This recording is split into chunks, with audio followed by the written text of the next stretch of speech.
Eh bien, on se retrouve pour un cours sur la paracha Al-Pizohar du Sefer Torah Chaim. On va parler d'un des sujets principaux de la paracha, sujet classique, où on a Vayam Moshe et Yado, Vayach et Asela, Bemate, Vayamim et Sumaim Rabim. Moshe Rabbeinu, il a levé sa main, il a frappé deux fois le rocher avec son bâton, et il y a eu des eaux abondantes qui ont jailli. Alors, on connaît tous, Rachid sur la paracha, on connaît tous cette histoire où justement les béné Israël ils se sont plaints de ne pas avoir d'eau dans le désert. Et Rachid il nous dit, de là on apprend, comme c'est à la suite du décès de Myriam, que le puits venait grâce au mérite de Myriam. Et comme elle est Nifteret, alors on n'a plus le puits qui suivait les béné Israël pendant 40 ans dans le désert. Donc, Akadosh Baruch Hu, il a demandé, donc, les béné Israël se sont plaints à Moshe. Moshe, il a dit à Akadosh Baruch Hu, qu'est-ce que je dois faire? Et Akadosh Baruch Hu, il a dit de parler au rocher pour pouvoir faire jaillir de l'eau pour abreuver le peuple. Et Moshe, il était accompagné d'Aaron. Il a parlé au rocher, mais l'eau n'a pas jailli. Et donc, comme tout le monde commençait à lui mettre la pression, etc., alors, ils ont commencé à remettre en cause l'intégrité de Moshe Rabbeinu. Il dit, ah, tu nous as dit qu'Akadosh Baruch Hu, il t'a dit de parler au rocher, il va y avoir de l'eau pour nous abreuver, mais tu vois qu'il n'y a pas d'eau, c'est-à-dire qu'en réalité, tu mens. Alors, il a frappé à deux reprises le rocher, et au final, il y a de l'eau qui est tombée. Pourquoi à deux reprises? Nous dit Razal que la première fois il a frappé, il y avait que quelques gouttes et pas vraiment de l'eau. Et la deuxième fois il a frappé, il y a eu des grosses sources qui sont sorties. Et en réalité, nous disent aussi nos sages que il s'est trompé de rocher. C'était pas ce rocher-là qui était censé faire jaillir de l'eau. Et donc, étant donné qu'il a frappé le rocher alors qu'il devait lui parler, hein, c'est pour ça que Kadosh Baruch Hu, il lui a compté comme une punition. Et d'ailleurs, Chazal, ils nous disent que parce que c'est marqué dans la suite de la paracha, que les béné Israël, après, ils ont dû tourner, tourner, tourner dans le désert jusqu'à arriver en Israël parce qu'il y avait plein de peuples ennemis. Donc, ils ont envoyé des messagers en disant, voilà, on est là, on veut aller en Israël, on doit passer par ton pays, on ne fera pas de guerre, on va même pas brouter dans tes champs, on va mettre des muselières à nos animaux, on va acheter chez toi des denrées, de l'eau, etc. D'ailleurs, Rachid nous dit que de là, on apprend même une, une bonne chose à faire, c'est que même si on a des provisions, lorsqu'on passe dans une autre ville qui n'est pas la nôtre, même si on a des provisions, c'est bien d'acheter des choses dans les marchés locaux pour faire tourner un petit peu leur économie. Donc, Moshe Rabbeinu, il a dit, ouais, on va vous acheter chez vous de l'eau, on va acheter de la nourriture chez vous, on ne vous volera pas, même nos animaux, on leur permettra pas de brouter à droite, à gauche et de risquer de voler. On veut vraiment être clean, on veut juste passer par là. Et tous les peuples, à chaque fois, ils ont refusé. Et Chazal, ils nous disent qu'en réalité, si les bénis Israël, ils n'avaient pas, s'il n'y avait pas eu cette faute du rocher avec l'eau, alors les bénis Israël, ils seraient rentrés directement dans le désert et il n'y aurait pas eu tous ces contournements qu'ils ont dû faire. Alors, il faut quand même expliquer que c'est pas Moshe Aaron qui était à l'origine de cet écueil, le fait de frapper deux fois le rocher alors qu'il devait en parler, parce que on voit en pasuk où où Akadosh Baruch Hu, il a dit à Moshe Rabbeinu, dans toute ma maison, il est de confiance. Mais donc, ça veut dire qu'il est resté vraiment de confiance, mon cher Rabbeinu. Mais cette situation, ça découlait du fait qu'ils étaient les représentants du peuple. Comme nous dit la Mishnah d'Amasret Brachot, au Daf Lamed Dalet Amud Beis, à la page 34 au verso, il y a marqué, celui qui prie et qui se trompe dans sa prière, alors cette erreur, c'est un mauvais signe pour lui. Et si c'est un chazan, c'est l'officiant, alors cette erreur, c'est un mauvais signe pour toute l'assemblée. Parce que c'est toute l'assemblée qui l'a envoyé pour le représenter. Pourquoi? Parce que Shaliar Gemoto, un envoyé, c'est comme la personne lui-même. Donc si Shaliar Simour, il fait une erreur, en tant que représentant de toute la communauté, alors s'il fait une erreur, en réalité, comme il représente toute la communauté, c'est-à-dire que la communauté a fait toute une erreur, et ça se voit par le fait que le Shaliar Simour, il a fait une erreur. Donc, si Moshe et Aaron, ils ont fait cette erreur en frappant, comme ils étaient les shluchim, les envoyés de la communauté, alors c'est parce que la communauté, elle a fait une erreur. Donc, c'est leur faute à eux. Et on peut mieux comprendre cet enseignement Al-Pi Zohar Hakadosh, qui nous dit que de ce rocher, au début, il y a eu que quelques gouttes d'eau qui sont sorties. Et le Zohar, il nous dit c'est quelques gouttes d'eau de la Torah. Comme on dit, El Maïm la Torah, il n'y a pas d'autre eau que la Torah. L'eau, ça représente la Torah. Donc les quelques gouttes qui sont sorties au début, c'était quelques gouttes de Torah. Pourquoi? C'est parce que Moshe Rabbeinu, il a frappé son bâton à deux reprises, qu'il y a eu seulement quelques gouttes de Torah qui en sont sorties, un peu par ici, un peu par là. Et c'est cette histoire de quelques gouttes, ça a causé énormément de marloquettes entre les sages. Et c'est quoi l'origine de ces marloquettes, de ces désaccords sur le fait de comprendre ce qui s'est passé, etc. C'est sur ceux qui ont enseigné la loi devant leur maître Moshe, comme c'est rapporté dans nos sages, celui qui rend une décision d'Alaha devant ses maîtres, alors il est Chayav Mita, il est passible de mort, comme on voit dans la Mesret Brachot de Daf Lamed Aleph Amud Bet, à la page 21. D'ailleurs, c'est l'histoire qu'on a lue dans l'Haftara de la semaine dernière avec Elie Shmuel. C'est d'ailleurs le cours dont on a parlé la semaine dernière, où justement euh, Shmuel, il avait tranché la halakha devant ses maîtres et a dit, mais non, c'est pas Kohanim de faire la shrita. Et donc, ils l'ont emmené devant Shmuel et il a dit, ah, nous, même si c'est un enfant, il tranche la halakha devant ses maîtres, c'est Chayav Mita, il a failli le mettre à mort, etc., etc. Et en réalité, si Moshe, il n'avait pas frappé le rocher, alors le peuple d'Israël, qui plus tard est représenté par les Tanaïm, la Moraïm, c'est ceux qui font la Gemara, alors ils n'auraient pas connu de difficulté dans la Torah orale, qui est représentée par par le rocher qui se dit c'est là, Sin Lamed Aïn. Au sujet d'Akadosh Baruch Hu, il dit vous parlerez au rocher et il donnera de ses eaux. Il donnera de ses eaux sans aucune difficulté.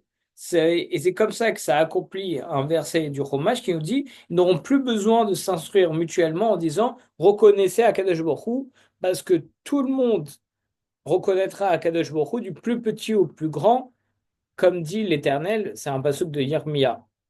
Et l'eau de la Torah, elle serait sortie dans l'abondance, sans se taillir, sans question, sans marloquette, et on n'aurait eu aucun problème à apprendre toute la Torah, il n'y aurait pas eu de marloquette, toute la Torah aurait été claire, on aurait su c'est quoi les vraies voies de la Torah, comme c'est écrit dans Yermia encore, Allo ko devarim kesh neu mashe ou ke parish yopetzet sela. Ma parole n'est-elle pas comme le feu, déclare l'Éternel, et comme le marteau qui fait s'envoler en éclats le rocher? Marteau qui fait s'envoler en éclats le rocher. Encore une fois, on rappelle que c'est un rocher, c'est une pierre qui a donné l'eau et où on a tapé deux fois et où, à cause de ça, il n'y a eu que quelques gouttes et c'est pas toute l'eau qu'il y avait dans le rocher qui est sortie. Donc, par l'intermédiaire de ces paroles de feu, c'est-à-dire de la Torah orale, la présence divine, elle aurait été continuellement dans la bouche des bénis Israël.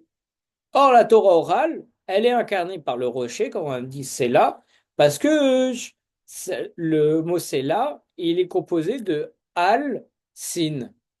Parce que c'est là, on rappelle, c'est sin, lamed, aïn. Donc, on prend le lamed, aïn, on l'inverse, ça fait aïn, lamed, sin, al, sin. Sur le sin, c'est quoi la valeur numérique du sin? C'est 60.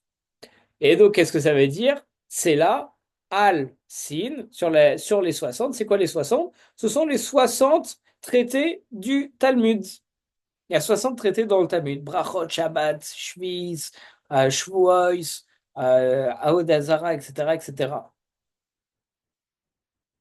D'ailleurs, c'est extraordinaire parce qu'on voit dans la Maseret Ta'anit, au Daf Dalet Amud Aleph, à la page 4a, que lorsque il y a un Talmid Chacham qui s'énerve, alors il faut être indulgent avec lui. Un étudiant en Torah qui s'énerve, il faut être indulgent avec lui. Pourquoi? Parce qu'on dit que c'est le feu de la Torah qui est en lui qui s'énerve.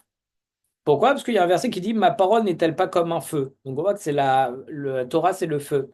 Et donc en réalité, c'est la connaissance en Torah de l'étudiant en Torah qui augmente.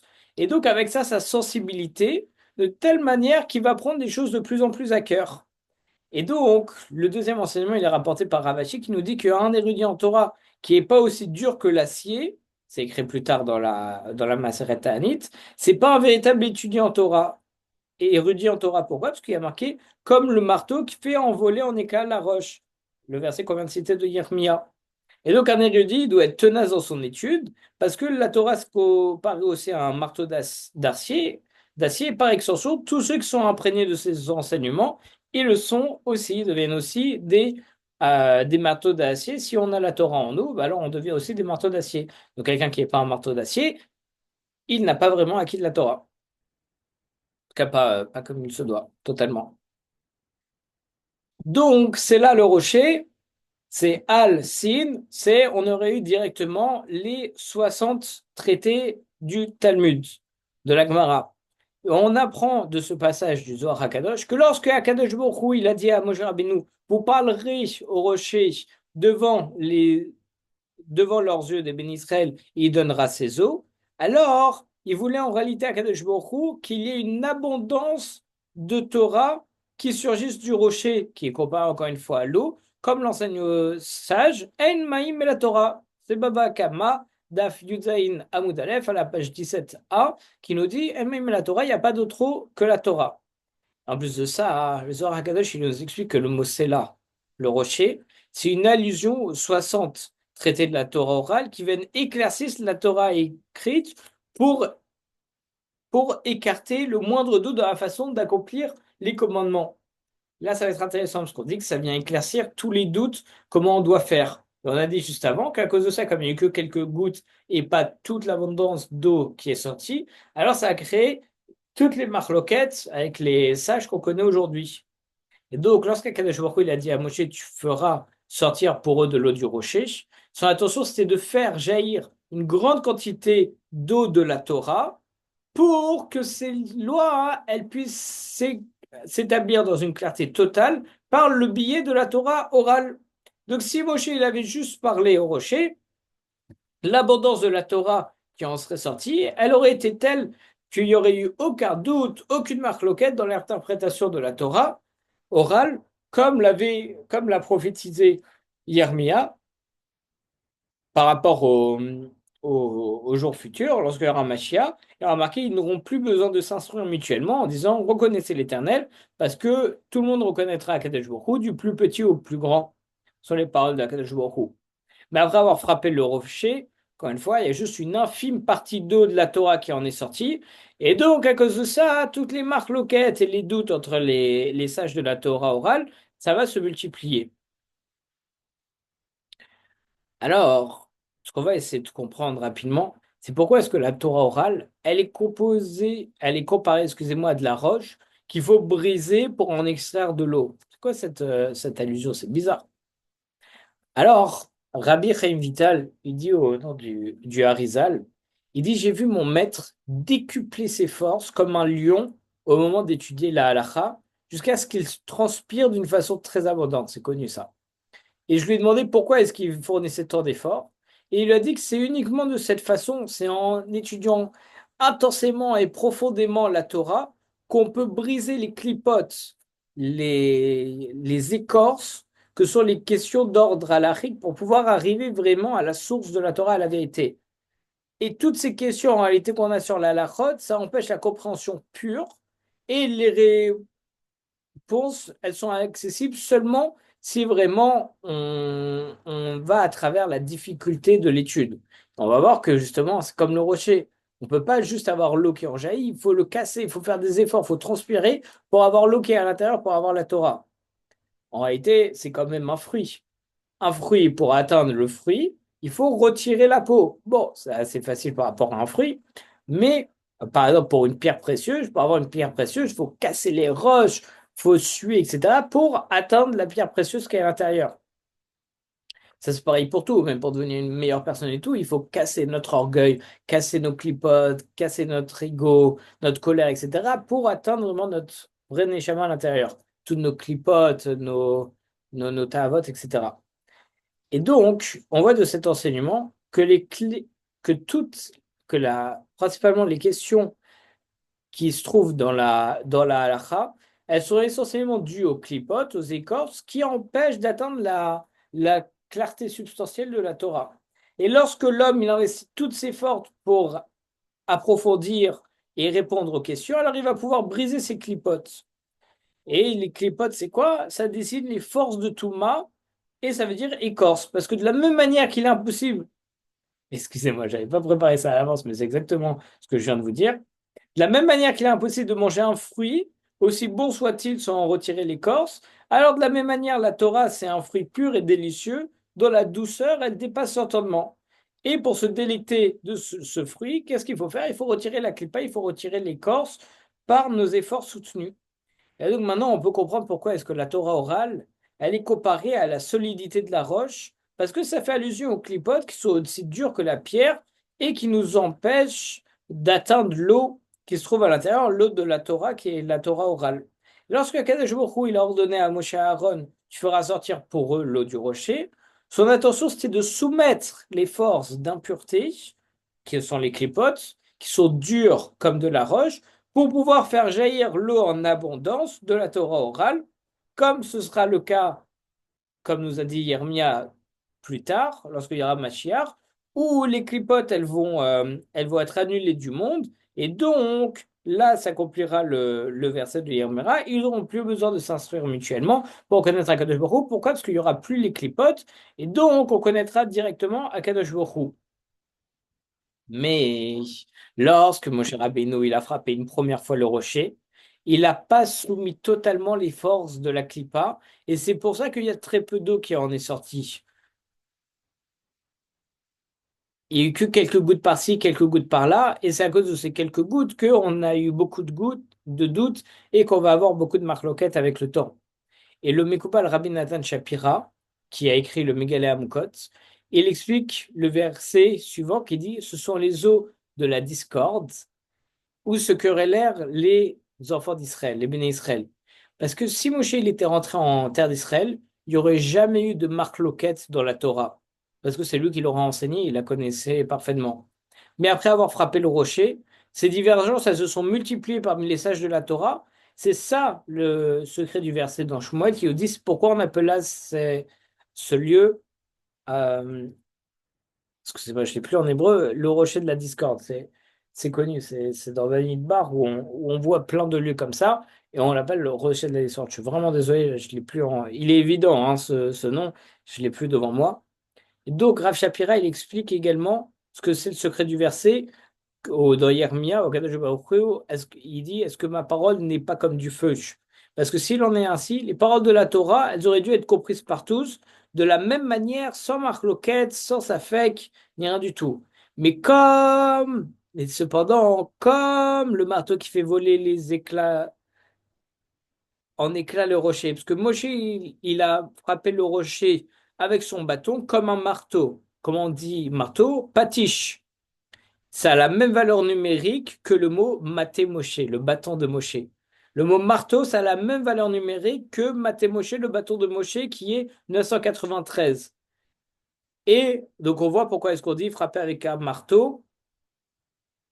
C'est ça qui a entraîné des marloquettes par les sages de la Torah. Et Rabbi Nathan Shapira poursuit son enseignement en disant, et ça c'est extraordinaire, qu'on peut expliquer la raison profonde pourquoi est-ce que Moshe Rabbeinu il voulait absolument rentrer en Israël. Parce qu'il a vu par prophétie au Har Sinaï qu'il allait y avoir de plus en plus de marloquettes, dont les deux plus grands Baal marloquettes qu'on connaît, il a les Shamaï. Sans arrêt, les marloquettes, il a les Shamaï. C'est le plus connu dans le Talmud. Et d'ailleurs, c'est ce qu'on voit même dans la première Mishnah de Pirkei Avot, Moshe qui le Torah Missinaï. Et en réalité, les lettres de Moshe, quand on prend le nom de Moshe Rabbeinu, Moshe, même Shin et, ce sont des acronymes, ça veut dire chaque lettre, ça représente un mot. Moshe, même Mark Loket, Shin, Shammai, He, Hillel. Dans le mot Moshe, on a une allusion à la Mark Loket, Shammai et Hillel, qu'on va avoir partout dans la Gemara. Et lorsqu'on fait dans le désordre, c'est-à-dire on le prend à l'envers, He, Shin, même, alors, ça fait He, Akol, tout, Shamou a été entendu, Misinaï au Sinaï. Donc, Marloket, Shammai et Hillel, et aussi derrière, on voit que tout a été dit au Sinaï, c'est-à-dire toutes les Marloket de Shammai et Hillel, ça a déjà été prévu au Har Sinaï. Et donc, c'est pour ça que Moshe, il a pris de toutes ses forces pour entrer en Israël, et que les Marloket, ça va cesser de se multiplier par le mérite de la sainteté d'Israël, pour qu'il n'y ait qu'une seule Torah, qu'un seul jugement pour tout Israël. Et attention de Moshe, elle était totalement en réalité les Shem Shamim, elle était au nom du ciel. Mais ce que voulait Akadosh Baruch Hu, c'était protéger les bénis Israël. Et parce que si Moshe Rabbeinu il était rentré en Israël et il avait construit le temple, alors le temple il aurait été indestructible par son mérite et par sa santé. Et Akadosh Baruch Hu, il n'aurait pas pu déverser sa colère sur du bois et des pierres qui constituaient le temple, mais sur les bénis Israël, chas v'shalom. On sait, on est au courant. On dit, pourquoi est-ce que le temple, on appelle aussi Mishkan. Mishkan, ça vient du mot mashkon. Mashkon, c'est un gage. Pourquoi? Parce qu'en réalité, lorsqu'on a fauté, alors Akadosh Baruch Hu, il voulait nous détruire. Mais au lieu de faire ça, il a détruit quelque chose d'autre. Il a détruit le Mishkan, le temple, premier temple et le second temple, au lieu de nous détruire nous. Et donc, nous dit Srazal, si Moshe Rabbeinu était rentré en Israël, il aurait construit le temple et il aurait été indestructible. Et donc, s'il est indestructible, lorsque Akadosh Baruch Hu, il voulait s'énerver contre nous, il n'aurait pas pu détruire le temple parce qu'il est indestructible, il est totalement saint, il est construit par Moshe. Alors, il nous aurait détruit, nous, Chas Shalom, avec les fautes qu'on allait faire. Et donc, Chas Shalom, on n'aurait pas pu survivre. Et l'image, elle est très simple. C'est quelqu'un qui est très énervé. Chas Shalom, au lieu de vouloir frapper quelqu'un, il tape sa main contre le mur. Il déverse sa colère sur quelque chose d'à côté. Donc, s'il n'y avait pas eu le temple, il n'aurait pas pu. S'il était indestructible parce que fait par Moshe, alors il n'aurait pas pu le taper et il nous aurait tapé, nous, chas v'shalom. Donc, la destinée d'un tzaddik, elle est aussi insondable qu'elle est précieuse pour le peuple d'Israël, parce que par ses mérites, on va survivre sans le savoir à des décrets célestes de strict rigueur. Parce qu'on aurait pu se poser la question, on dit Moshe Rabbeinu, c'est le plus grand homme, et alors quoi, il ne mérite pas d'aller en Israël, de rentrer en Israël, nous diriger ni quoi que ce soit, alors qu'il a tout fait pour nous. Oui, parce que s'il était rentré en Israël, c'est nous qui n'auront pas pu survivre, chas v'shalom, par la suite. Chazak ou Baruch, Shabbat Shalom à tous.